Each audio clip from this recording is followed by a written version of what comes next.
Good afternoon guys. कैसे हो आप लोग? आप लोग तो बिल्कुल ठीक हो गए, ठंडी का मज़ा ले रहे होगे चाय के साथ। मैं आशा करती हूँ। और चलिए ज़्यादा बातें नहीं करते, हम आपको सेकंड चैप्टर कंप्लीट करवाए थे तो उसी का क्वेश्चन आपको हम देना चाहते हैं एक नई वीडियो बना करके। ठीक है, आपको जिसको प्रैक्टिस करना हो क्वेश्चन देख लेगा। अगर उसको वीडियो ना देखने का मन हो या बस उसको क्वेश्चन रिवाइज करने की ज़रूरत हो तो वो क्वेश्चन देख सकता है। हम उसके लिए एक वीडियो अलग से बना रहे हैं। ठीक है, और वीडियो आप लोग स्किप मत किया करिए, वीडियो देखा करिए, आप लोग के फ़ायदे की है। स्किप करने से क्या होता है, अगर आप स्किप कर देते हैं तो आपको चीज़ें नहीं मिल पाती। और स्टार्टिंग में इंसान शुरू किया रहता है, जब वो बीच में जाता है या लास्ट में जाता है तो क्या होता है, को पढ़ने का मज़ा आता है। ठीक है, तो इसलिए ऐसा नहीं कि बस स्टार्टिंग देखा या इंटरेस्टिंग नहीं लगा, थोड़ा एक दो वीडियो आप क्या क्या करिए, देखा करिए, हमें भी चांस दीजिए। ठीक है, चलिए ज़्यादा बातें नहीं करें, क्वेश्चन क्या करते हैं। तो अगला को ये अति लघुत्तरीय प्रश्न है, आप देख लीजिए। नंबर 1 पे क्या है, लू के रोगी को पीने के लिए क्या देना चाहिए? आप बताइए क्या देना चाहिए। तो आप बोलेंगे मैम आम का पन्ना और प्याज का रस, आप दो चीज़ बताई थी। तो इसमें आंसर देख लीजिए क्या दिया है, लू के रोगी को आम का पन्ना पीने के लिए देना चाहिए। चलिए लू को कर देते हैं, कनेक्ट हो जाते हैं लू से। ठीक है, तो आपने लू के बारे में क्या जाना, गर्मी के दिनों में जो गर्म हवाएं चलती हैं उससे क्या होता है, बॉडी पे वही गर्म हवाएं क्या करती हैं, हमें लग जाती हैं, उनका बॉडी पे हमारे इफेक्ट पड़ जाता है, प्रभाव पड़ जाता है उन गर्म हवाओं का। वही क्या होता है, लू लगना, और हमारी बॉडी से क्या होता है, ताप निष्कासित हो जाता है। ठीक है, बॉडी में पानी की ज़रूरत हो जाती है, इसके लिए क्या करते हैं, तो आम का पन्ना देते हैं, और क्या देते हैं, तो और प्याज का रस देते हैं। और क्या ट्रीटमेंट करते हैं, और प्राथमिक उपचार, तो उस जो इंसान को लू लगी उसके पानी का एक टब लेते हैं, उसको उसमें क्या करते हैं, बार बार लिटाते हैं और किसी कपड़े में लपेट देते हैं। ठीक है, और पैर पे मेहंदी भी लगाते हैं, प्याज का रस भी लगा सकते हैं। सब कुछ मिला जुला कहने का है कि उनको ठंडक की ज़रूरत होती है। ठीक है, अगला क्वेश्चन है, डूबने वाले व्यक्ति को, और एक बात और, मैंने आपको चैप्टर कुछ भी नहीं छोड़ा है, एक एक लाइन पढ़ाया है, ऐसा नहीं कि मैंने कोई खाना पूर्ति किया है बच्चे। इसलिए आप इस क्वेश्चन का आंसर खुद दीजिए, खुद दीजिए, क्वेश्चन पाइए, आंसर को छोड़िए, आप खुद दीजिए। आप बताएंगे ना, आप अपने मन में ही रिवाइज करिए, तो आपका एग्जाम का समझिए एक पोर्शन तैयार हो रहा है धीरे धीरे। ठीक है, डूबने वाले व्यक्ति को सर्वप्रथम क्या सहायता देनी चाहिए? तो जब व्यक्ति डूब गया है तो सबसे पहले तो आप उसको पानी से बाहर निकालेंगे। पानी से बाहर निकालने के तुरंत बाद उसको क्या करेंगे, पीठ के बल उल्टा लेटा देंगे। ठीक है, और उसके पीठ पे हल्का सा प्रेशर देके उसके जो अंदर उसने पानी मतलब अपने अंदर ले लिया है, पी लिया है, उसको क्या करेंगे, बाहर निकालेंगे। उसके बाद उसको कृत्रिम श्वसन देंगे। और कैसे देंगे, आपने देखा था एक पिक्चर दिखाई थी, मुंह के द्वारा वो जो प्राथमिक उपचार कर रहा था उस इंसान के मुख में हवा दे रहा था। ठीक है, ऑक्सीजन दे रहा था। नेक्स्ट क्वेश्चन है, निम्नलिखित आकस्मिक परिस्थितियों में एक प्राथमिक चिकित्सक क्या करेगा? मूर्छा में क्या करेगा, रुधिर बहने में क्या करेगा? तो अगर मूर्छा हो गई तो हमने क्या बताया था आपको, अमोनिया सूंघा देना या तो मिर्च का पाउडर सूंघाना, यही बताया था ना। तो या तो इसमें अमोनिया एक दिया है, दूसरा क्या है, एक तो पहले पानी का छींटा देगा, उसके बाद अमोनिया सूंघा देगा, या और क्या होगा, मिर्च भी सूंघाते हैं। ठीक है, लेकिन सबसे पहले क्या होता है, पानी का छींटा देंगे। दूसरा क्या है, रुधिर बहने पे क्या करेंगे, तो आप क्या करेंगे, टूर्निकेट का प्रयोग करेंगे, जिससे क्या हो, ज़्यादा ब्लड न निकल पाए। ठीक है, किन अम्लों से शरीर जल जाता है? आपको मैंने बताया था क्षार से भी शरीर जलता है, अम्ल से भी शरीर जलता है। तो इसमें अम्ल एसिड से पूछ रहा है जलने के लिए, तो नमक के अम्ल से, सोरे के अम्ल से और गंधक के अम्ल से शरीर क्या होता है, जल जाता है। ठीक है, क्या होता है, शरीर जल जाता है।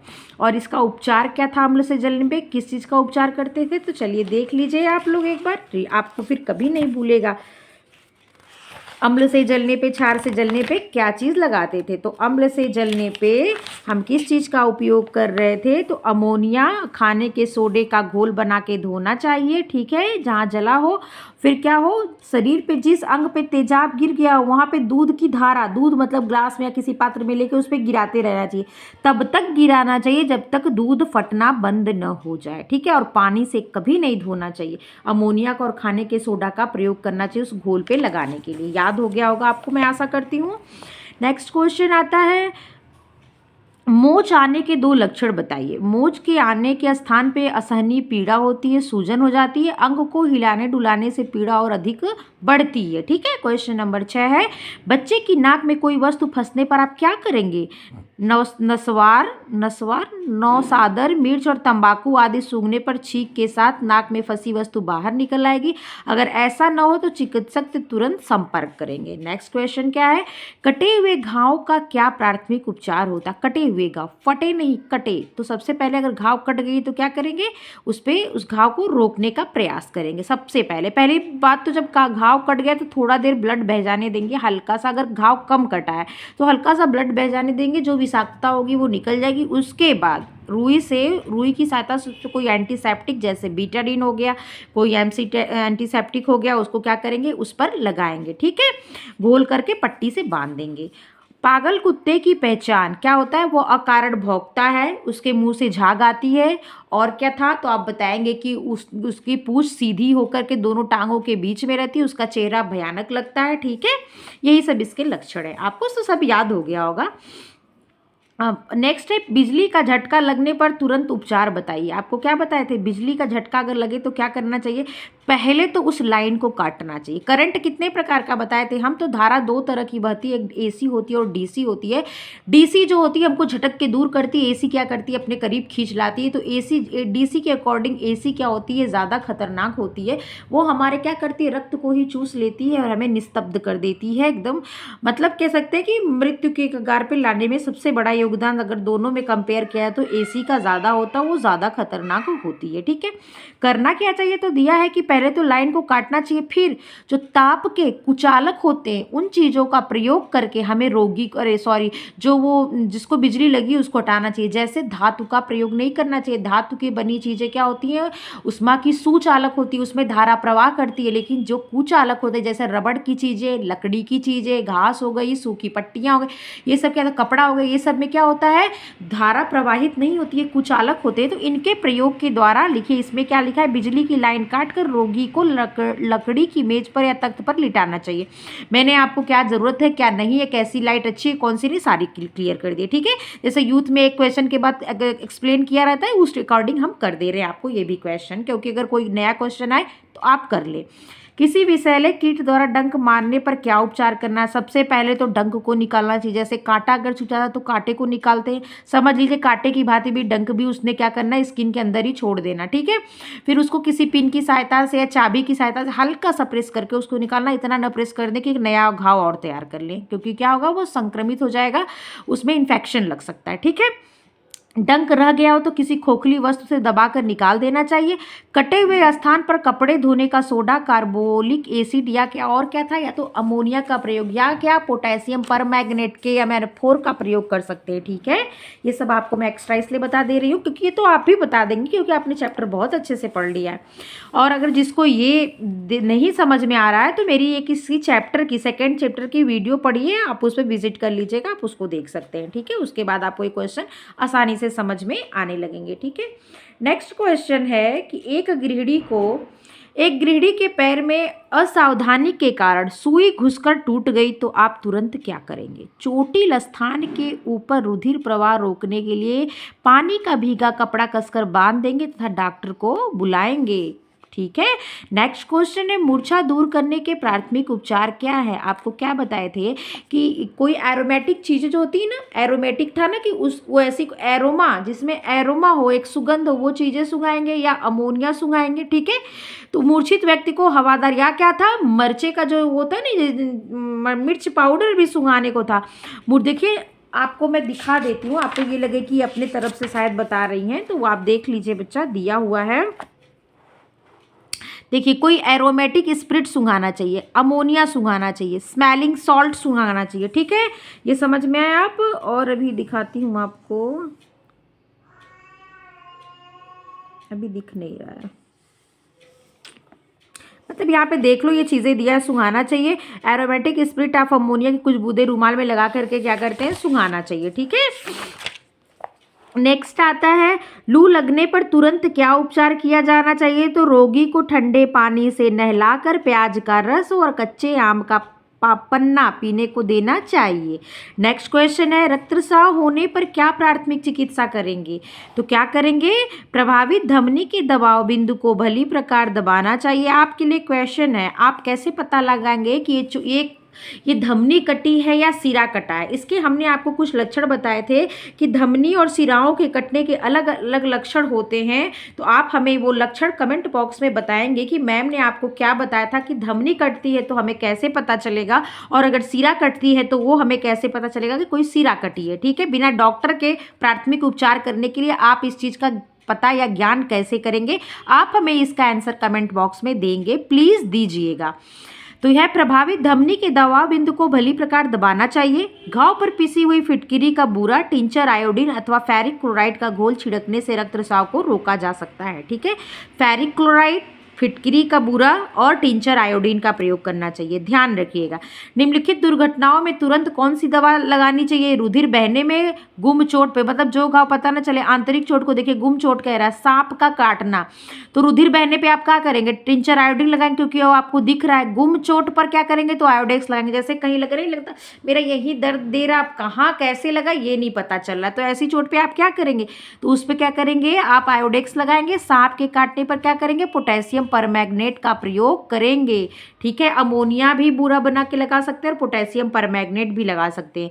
जले हुए स्थान पर लगाने के लिए किन्हीं 2 औषधियों के नाम बताइए जो घर पर उपलब्ध हो। एक तो आप नारियल का तेल, एक कच्चा आलू, एक बरनाल। ठीक है, ये सब चीज़ें आपको मैं लिस्ट बना के बताई थी ना। इसके बाद क्या बोलते हैं कि उसका तेल, अरंडी का तेल, ये सब चीज़ें मैंने आपको बताई थी। मैं देख के वो लिस्ट आपको निकाल के दिखाती हूँ, क्योंकि क्या होता है ना, बार बार आपको बताने से वो चीज़ें याद हो जाएगी। इसमें मेरा कोई विशेष फ़ायदा नहीं है, लेकिन आपका फ़ायदा अगर मैं पढ़ा रही हूँ तो ईमानदारी से बताऊँ, वरना बताने तो क्या फ़ायदा, बताने का कोई फ़ायदा नहीं। आपको हमें पढ़ा के भ्रमित करने से कोई मतलब नहीं है। देखिए, बरनाल लगाइए, ये नारियल का तेल या कच्चा आलू, चूने का पानी, ठंडक मिलती है, चाय ठंडी उस पर लगा सकते हैं, जिस मतलब जहाँ जला है, चाय ठंडी करके। अमोनिया, अगर आप मूर्छित हो गए तो अमोनिया सुंघाओ और अमोनिया के क्या ठंडी सेक दो। खाने का सोडा ड्रेसिंग के लिए उपयोग करना चाहिए। अलसी का तेल और चूने के पानी को एक साथ मिलाकर क्या फाया दिया जाता है। आपको ये चीज़ें अब याद हो गई होंगी। ठीक है, चलिए अगला क्वेश्चन देखते हैं। पागल कुत्ते द्वारा काटे गए रोगी का क्या लक्षण है? तो वो क्या करता है? पागल कुत्ते की तरह भौंकने लगता है। उसके भी क्या होता है? पानी से डर लगता है, उसको हाइड्रोफोबिया हो जाता है। देखिए ये चीज़ें आगे इसमें क्या दी है। पागल कुत्ते द्वारा काटा गया व्यक्ति पागलों की तरह भौंकता है, उसे पानी से घृणा हो जाती है, जिसे हाइड्रोफोबिया कहते हैं। ठीक है, किसी व्यक्ति के पानी में डूबने पर आप क्या उपचार करेंगे? व्यक्ति पानी में डूब गया तो पहले उसको पानी से निकालेंगे, फिर उसको उल्टा लेटाएंगे, उसके शरीर से जल को बाहर करेंगे, फिर उसके बाद कृत्रिम श्वसन देंगे। नेक्स्ट क्वेश्चन, यदि किसी व्यक्ति कान में कीट घुस गया तो आप क्या करेंगे? आपको बताए थे ना, कड़ुआ तेल डालने लिखा था, मतलब सरसों के तेल को कड़ुआ तेल भी कहते हैं। तो या तो कड़ुआ तेल डालेंगे या हाइड्रोजन पेरोक्साइड डालने से, हल्का गर्म सरसों का तेल डालने से कीट निकल जाता है। और नहीं तो सिरिंज के माध्यम से, ऐसा ना कि पर्दे में छेद कर दे, सावधानी के साथ। सिरिंज में क्या होता है, लिक्विड डाल के या पानी डाल के कान में छोड़ेंगे, फिर उसी से खींच लेंगे धीरे से, आराम से। ठीक है, सांप काट लेने पर क्या प्राथमिक चिकित्सा करेंगे? कटे स्थान के ऊपर कसकर बांध देंगे, किससे? टूर्निकेट से या रस्सी से या किसी कपड़े से। घाव को थोड़ा सा और चीरा लगा करके काट देंगे, हल्का सा किसी धारदार चीज़ से, क्योंकि हल्का सा ब्लीडिंग हो जाए, विष निकल जाए। तुरंत क्या करेंगे? पोटेशियम परमैंगनेट में घाव में भर देंगे। ठीक है, और अमोनिया का भी प्रयोग किया जाता है। सांप के काटने पर बंध क्यों लगाते हैं? क्यों लगाते हैं? क्योंकि जो ब्लड सर्कुलेशन हृदय की तरफ होगा तो उससे क्या होगा, जब ये हृदय की तरफ हो जाएगा और मस्तिष्क तरफ हो जाएगा तो आपको बचाना मुश्किल हो जाएगा। वहीं पे अगर आप टूर्निकेट का प्रयोग कर देंगे तो उससे क्या होगा, रक्त परिसंचरण नहीं हो पाएगा, ब्लड का सर्कुलेशन नहीं हो पाएगा, जिससे क्या होगा, वो विष आपके पूरी शरीर में नहीं फैल पाएगा। इसमें देखिए क्या लिखा है, सांप के काटने पर सर्प विष रुधिर परिसंचरण के प्रभाव के साथ सारे शरीर में दौड़ सकता है, अतः इसे रोकने के लिए बंध लगाए जाते हैं। टूर्निकेट क्या है, इसका क्या काम है आपको बताई थी। जब ब्लड निकालना होता है तो पैथोलॉजी में जब जाते हो तो एक आपको पट्टी टाइप का कुछ यहाँ पे बांध देते हैं, बांधते ना, जहाँ से ब्लड निकालना वहाँ थोड़ा ऊपर, वही टूर्निकेट होता है। ये जो है कपड़े से बना होता है, इसके ऊपर सैंड पेपर से चिपकाया जाता है, या वो रस्सी का प्रयोग करें, जिसका भी टूर्निकेट लेकिन वैसा ही होता है। निरंतर हो रहे रक्तस्राव को रोकने के लिए कपड़े की पट्टियों से बने पैड द्वारा संबंधित धमनियों पर दबाव, देखो किस पे दबाव डालता है टूर्निकेट, धमनियों पर, याद रखना, धमनियों पर दबाव डाला जाता है। मुलायम कपड़े का यह पैड टूर्निकेट कहलाता है तथा इसे बांधकर रक्तस्राव को रोका जाता है। रक्तस्राव रोकने के लिए आप क्या उपाय करेंगी? रक्तस्राव होने पर आप क्या प्राथमिक उपचार करेंगे? अधिक तीव्र रक्तस्राव सामान्यतः बड़ी धमनी से होता है, अतः घाव के ऊपर कसकर पट्टी बांधेंगे। और जो क्वेश्चन हमने दिया था उसको याद रखिएगा। पहला क्वेश्चन ऑब्जेक्टिव देख लीजिए, बहुविकल्पी। पहला क्वेश्चन है पागल कुत्ते काटने से होने वाला रोग, हिस्टीरिया, मिर्गी, रक्तस्राव और हाइड्रोफोबिया। हमने आपको इसमें टिक लगा हुआ है, लेकिन आपको पता होगा कि हाइड्रोफोबिया होता है, जिसमें क्या होता है, उसको जल से डर लगता है, जल भीरु, ठीक है। जल से क्या होता है, उसको डर लगने लगता है। हिस्टीरिया एक रोग है। मिर्गी भी वैसे ही मूर्छा संबंधित रोग है। रक्तस्राव मतलब कहीं कटने के बाद रक्त का निकलना ही रक्तस्राव है। क्षार से जल जाने पर जले हुए भाग पर लगाना चाहिए। बरनाल, क्षार की बात हो रही, अम्ल की बात नहीं हो रही है, ठीक है, क्षार की बात हो रही है। क्षार कौन कौन सा है दिखा देती हूँ आपको।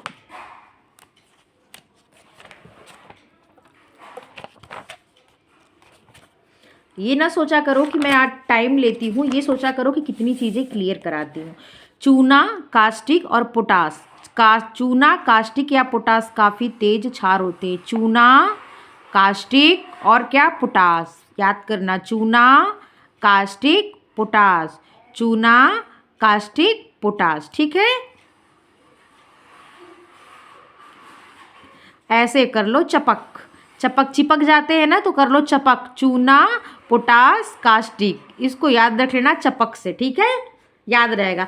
और एसिड में क्या होता है, गंधक, नमक और सोरा। क्या होता है, गंधक, नमक और सोरा, ये तीनों क्या होते हैं, तेज एसिड या तेजाब होते हैं। और जो चपक होता है वो क्या होता है, क्षार होता है। चूना, पोटास और क्या, कास्टिक सोडा। ये ट्रिक पकड़ लेना, ठीक, कभी नहीं भूलेगा, चपक। चलो यहाँ आते हैं। तो आपने समझ लिया कि क्या लगाएंगे, क्षार है, आपको मैं बताई थी क्षार रहेगा तो अम्ल लगाना, अम्ल होगा तो क्षार का प्रयोग करना। क्यों, वो जो जलन होगी ना, वो जहाँ पे वो चीज़ जला वो न्यूट्रल हो जाएगा। और तो क्या करेंगे, बरनाल लगाएंगे, नहीं कहेंगे मैम ये जलने पर प्रयोग किया जाता है। डिटॉल मैम ये एंटीसेप्टिक है। प्याज का रस मैम लू लगने पर प्रयोग करते हैं। नींबू का रस का मैम प्रयोग करेंगे क्योंकि ये एसिड है तो क्षार के लिए, इसीलिए नींबू के रस का प्रयोग करेंगे, ठीक है। आंतरिक रक्तस्राव को कम करने के लिए क्या प्राथमिक उपचार किया जाता है। आंतरिक स्राव, जो घाव जो हमें अपनी ज्ञानेंद्रियों द्वारा दिख नहीं रही, हमारी आंखों से जो घाव दिख नहीं रही है, बर्फ की थैली, गीले कपड़े को लपेटना, टूर्निकेट का प्रयोग। आंतरिक स्राव के लिए क्या करेंगे, गीले कपड़े से भी लपेटेंगे तो अंदर असर जाएगा, लेकिन सबसे अच्छा क्या है, बर्फ की थैली का प्रयोग करना, ठीक। क नंबर का आंसर सही है। जले हुए व्यक्ति को पीने के लिए देना चाहिए, क्या देना चाहिए, मद्य, मद्य रहित पेय, दोनों ही नहीं। जले हुए व्यक्ति को दोनों ही नहीं देना चाहिए। क्या नहीं देना चाहिए, मतलब मद का मतलब मदिरा, और दे रहा है मदिरा रहित पेय, दोनों ही नहीं देने की बात यहाँ पे कर रहा है, ठीक है। इसको आंसर ये सही माने, लेकिन ऐसा नहीं था, उसको देखते हैं, शायद हमें ही भूल रहा हो।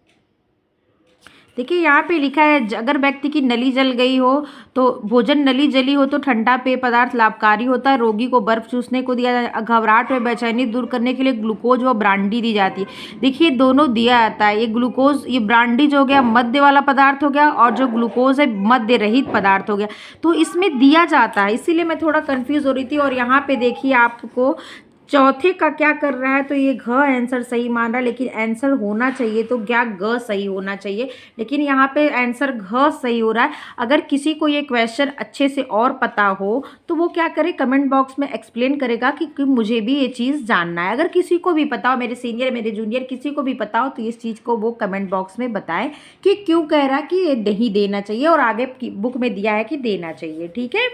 हाथ या टांग के घाव से होने वाले रक्तस्राव को रोकने का सर्वोत्तम उपाय। हाथ या टांग के घाव से होने वाले रक्तस्राव को रोकने का उपाय क्या है, टूर्निकेट का प्रयोग, स्प्रिट का प्रयोग, खपच्चियों का प्रयोग। हाथ टूटने पे लगाया था, स्प्रिट का प्रयोग घाव को रोकने का सर्वोत्तम साधन नहीं है, क्या है, ड्रेसिंग का एक साधन है। उपयुक्त में से कोई नहीं, तो ऐसी बात नहीं, टूर्निकेट का प्रयोग किया जा सकता है, जिससे क्या होगा, ज़्यादा ब्लड नहीं निकल पाएगा। डिटॉल का मुख्य कार्य क्या है, जलन को दूर करना, घाव को कीटाणु रहित करना, मूर्छा दूर करना और रक्तस्राव करना। तो आप क्या बताएंगे, घाव को कीटाणु रहित करना, ये एंटीसेप्टिक है ना, तो इसलिए क्या होगा, इसका प्रयोग घाव को कीटाणु रहित करने के लिए इसका प्रयोग करेंगे, क्या कि इन्फेक्शन न लगने पाए, ठीक है। जलन को दूर करने के लिए तो आपको बहुत सारा चूना बताई मैंने, और क्या बताया, तो आप बोलेंगे अलसी का तेल का और चूने को मिक्स करके फाया देने की बात कही आपने। जलने पर और क्या लगाते हैं, तो बोली कि नारियल के तेल तेल से कपड़ा चिपक गया तो उससे हटा सकते हैं, कच्चा आलू लगा सकते हैं, और किस चीज़ का दवा का तो बरनाल का उपयोग कर सकते हैं। मूर्छा दूर करने के लिए भी पता है आपको, कोई एरोमेटिक चीज़ें सुंघाने से होगा, या तो क्या करते हैं अमोनिया सुंघाने से क्या होता है, या पानी का छींटा मारने से मूर्छा दूर होती है। रक्तस्राव अगर है तो आपको पता है, या तो टूर्निकेट लगा दो, या घाव पे क्या करो कस के बांध के पट्टी लगा दो। मिर्गी या हिस्टीरिया के कारण मूर्छा आने पर प्रथम उपचार क्या करेंगे? रोगी के मानसिक कष्ट को दूर करेंगे, पुराना जूता सुंघाएंगे, रोगी को शुद्ध वायु में लिटाएंगे। भाई ये नहीं करना चाहिए पुराना जूता, लेकिन लोग करते हैं उसको। एरोमेटिक चीज़ भी अगर आप सुंघाएंगे ना जिसमें कोई एरोमा है, कोई स्मेल है, तो भी अच्छा होगा। जूता न सुंघाएं प्लीज़। रोगी को शुद्ध वायु में पहले लिटाना चाहिए, क्योंकि उसको क्या है मूर्छा हो गई है। मूर्छा से क्या उसको ऑक्सीजन की कमी हो रही है, ठीक है। उसमें ब्लड सर्कुलेशन, ब्लड है ना ब्रेन में, क्या हो रहा है उसका जो ब्रेन में वहाँ पे ब्लड का सर्कुलेशन नहीं सही से हो रहा है। तो इसलिए सबसे पहले आप उसको हवा में लिटाएंगे, उसके बाद आप क्या करेंगे उसको कोई अमोनिया सुंघाएंगे या पहले पानी का छींटा मारेंगे, उसको होश आने का काम करेंगे। जलने पर रोगी का उपचार क्या करेंगे? डिटॉल लगाएंगे, पीसा आलू लगाएंगे, पीसा नमक लगाएंगे। तो इसमें आंसर दे रहा है कि डिटॉल लगाएंगे। इसमें आंसर मुझे लग रहा है गलत, एक दो दे दिया है। जलने पर रोगी को पीसा आलू लगाएंगे, ये आपको पता है। डिटॉल कभी भी नहीं लगाएंगे, ठीक है। क्या लगाएंगे? वो तो और जलन कर देगा, घाव ही खराब कर। पीसा आलू लगाएंगे जिससे उसको क्या होगी, ठंडक मिलेगी। देखिए यहाँ पे आंसर क दे रहा है। लेकिन किस रक्त नलिका के कट जाने से लगातार रक्त बहता है? सिरा के कटने पे, नाड़ी के कटने पर, तंतु के कटने पर, या धमनी के कटने पर? तो किसके कटने पर? तो आप बताएंगे मैम धमनी के कटने पर लगातार रक्त बहता। और आपको मैं क्वेश्चन पूछी थी, वो बताएंगे कि सिरा के कटने की पहचान क्या है, धमनी के कटने की पहचान क्या है? सर्प के काटने पर कटे हुए स्थान पर लगाते हैं बरनाल, लाल मिर्च, नौसादर या पोटेशियम? तो पोटेशियम परमैग्नेट, इसे KMnO4 भी कहते हैं। धमनी से रक्तस्राव की पहचान होती है, देखिए दे ही दिया है। धमनी से रक्तस्राव की पहचान: शुद्ध लाल रक्त, चमकीला रुधिर, हल्का नीला रुधिर, काला मटमैला रुधिर या उपयुक्त नीला? तो धमनी से कैसा रक्त बहता? तो शुद्ध एवं चमकीला लाल रंग का रक्त बहता। ये धमनी से बहने की पहचान होती। तेज बहते हुए रुधिर को रोकने का सबसे अच्छा उपाय क्या है? रुधिर बहने वाले अंग को उल्टा कर देना, टिंचर आयोडीन लगा देना, बर्फ की गीली पट्टी रखना, टूर्निकेट बांध देना। तो टूर्निकेट बांधना सबसे अच्छा होता है। तो ये वीडियो यहीं तक, अगला चैप्टर स्टार्ट करूँगी, फिर उसकी वीडियो बनाऊंगी। तो आप मेरी चैनल पे ऐसे ही बने रहिए, जैसे प्यार दे रहे हैं ऐसे ही प्यार दे रही है आप। और आप लोग को प्लीज़ मेरे चैनल को लाइक शेयर और सब्सक्राइब करते रहिए। और जो लोग मेरी वीडियो देखते हैं उनको बहुत बहुत धन्यवाद। Take care.